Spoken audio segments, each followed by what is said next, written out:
So today mga Lodi, itutour ko kayo dito sa isa sa pinakamaganda at family-friendly na farm dito sa Mendez, Cavite. Kaya tara na. Tara na nga tara na pre, sama ka na.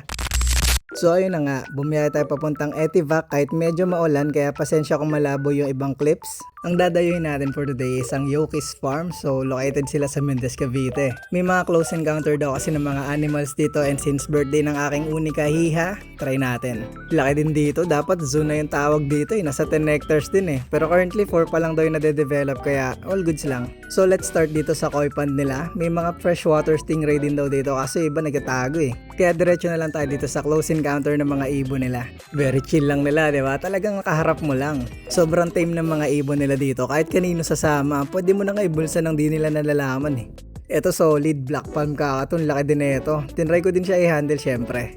Kakalabitin mo lang, sasama na sa'yo, di ba? Panis. Hindi rin sila naiilang kahit nakatutok yung cellphone sa mukha Ang galing O di ba? Birthday ng anak, tatay ang nag-i-enjoy. Saan ka pa? Bakit daw nasa akin lang yung mga ibon, wala sa kanya? Gusto niya rin Pero syempre pinapahawak din natin. Dito naman tayo sa pinaka-friendling hayop. Yung nangungutang sa'yo kanina. Charot. So meron din silang capybara dito, Kaso naabutan natin dun sa resting area nila kaya hindi natin masyado makakalaro. Usually lumalabas daw sila para makipag-interact pero pag nandito daw sa loob hindi daw pwede palabasin. Tamang himas lang muna. So may kasama rin silang peacock dito sa loob ng capybara. Hindi ko rin naabutan ng malapitan. Tsaka ito isa pa magandang ibon Nakalimutan ko yung pangalan Sayang di natin nalapitan masyado. Dito naman tayo kay tropa, crested macaque. Grabe, mukha na talaga silang tao, So pagkakatanda ko, rescue lang daw nila to, Medyo mairitahin pero minsan malambing papahawak ng daliri Ito naman yung future wife niya na si Lavi, matinik yan. Kala mo nakikipag-holdingan, sablutin pala yung relo mo, panis. Para din yan yung tropa mo nag-aaya ng inuman Tara pre, inuman na, maulan sarap mag-inom, tara.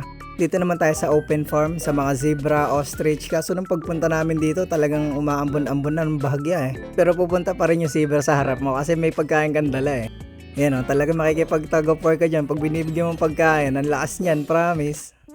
Mahihila ka talaga Meron din sila dito mala prehistoric na ibon na yung kasuwari. Kaso di talaga pwede lapitan to. Gigripuhan ka talaga na ito, malala. So syempre may mga reptiles din sila dito mga crimson iguana, ayan. Outdoor setup pero pwede sila pumasok sa loob, may indoor enclosure din sila. May bearded dragon din, ang cute nito, late lang 7 years old na daw. Meron ding tree frog kaso parang ang sama ng binabalak nito nakakatakot Meron din naman nagbebembangan dito sa gilid pero di ko alam kung kanila pa din to Baka naligaw lang tapos dito pa nag-sexy time. Syempre mga tortoises, di ba? Ito mga aldabaran, lalaki na din Solid pa naman mag-alaga nito kasi mauuna ka pa pumanaw bago sila Aabutin pa ng kaapu-apuhan mo to Syempre depende sa pag-aalaga, di ba? Andito din ang mga sulcatas, tsaka itong mga leopard tortoise.